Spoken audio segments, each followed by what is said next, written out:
Okay, guys, I'll give you all my review of F.E.A.R 1 and 2. Something suspicious is going on around here. I'm not exactly sure what's going on, but I'll get to the bottom of it. Oh my god! It's Alma! Oh god, she's so terrifying! Oh, what's she doing to me? Oh no! What's she doing? Oh, she's making popcorn.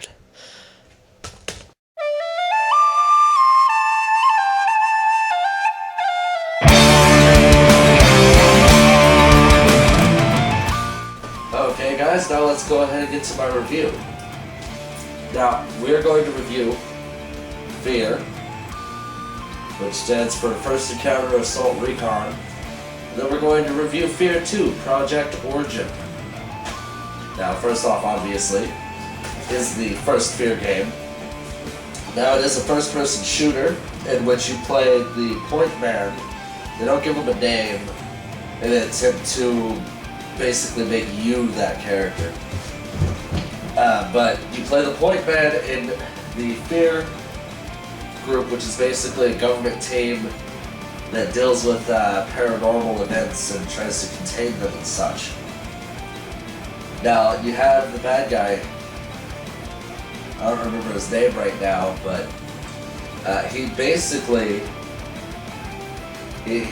was trained basically to be a psychic controller of these replica soldiers, which are basically genetically engineered clones that are supposed to be able to take orders from a psychic commander.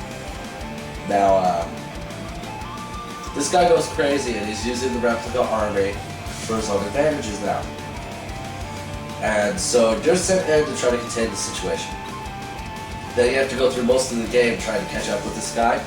But you do also come across Alma, which is a little girl wearing a red dress, and whenever you see her, things tend to enter slow motion, and you have to deal with some pretty crazy paranormal stuff. Now, this game, it is fun to play. It's just a first-person shooter. It has a good assortment of weapons, different things here. It does have some very high-tech stuff in the game. It takes place in the distant future, I guess, because you've got some enemies that are these flying turrets that shoot lasers at you and such. Now, the funnest part about the gameplay is the fact that you can go into slow motion. And it lasts a good amount of time, and while you're in this slow motion, you do move slightly faster so you can take on the enemies and such. What I loved doing was running in there, going into slow motion with my shotgun, favorite weapon by the way, and just blowing this one guy apart, and then turning, blowing the other guy apart, and then screaming in slow motion, then just cut the slow motion off and their bodies fly. It's great. I love doing that. Now, the environments are a little bland. You do spend about 75% in an office building. Well, it's not the same office building, but they pretty much all look the same. Only at that point do you actually go somewhere else in another different situation. Now, this is about a 20-hour game. And it does have the story, which the story is good. I like the story.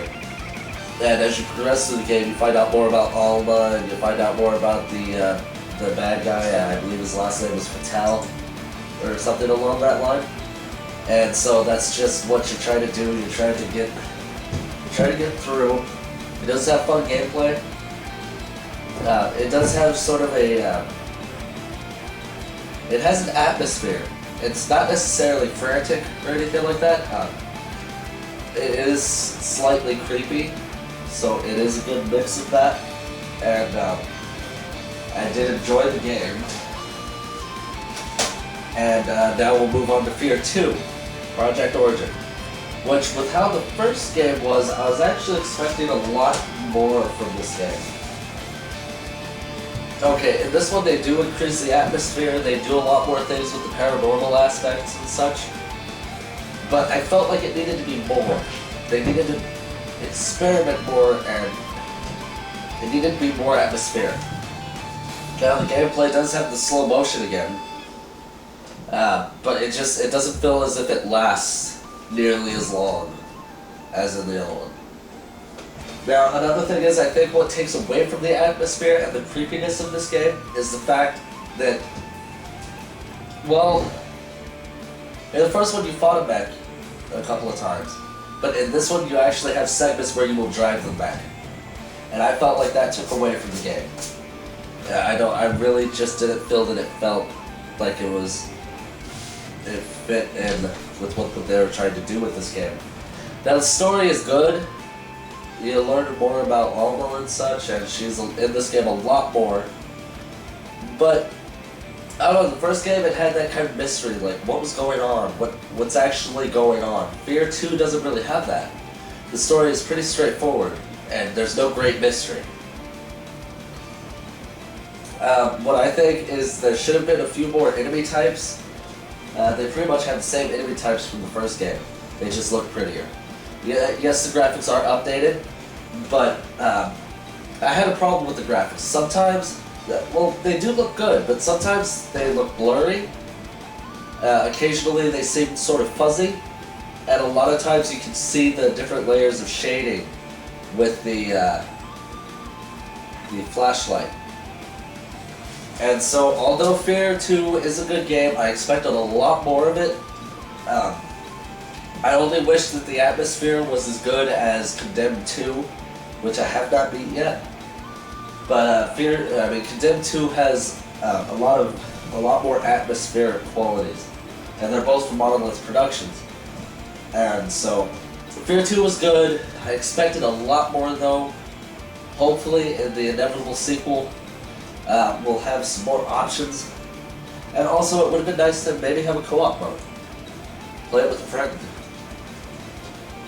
Anyway, those are my reviews of the F.E.A.R franchise, and I hope you enjoyed them, and F.E.A.R 2 is worth the money, but I personally expected a lot more.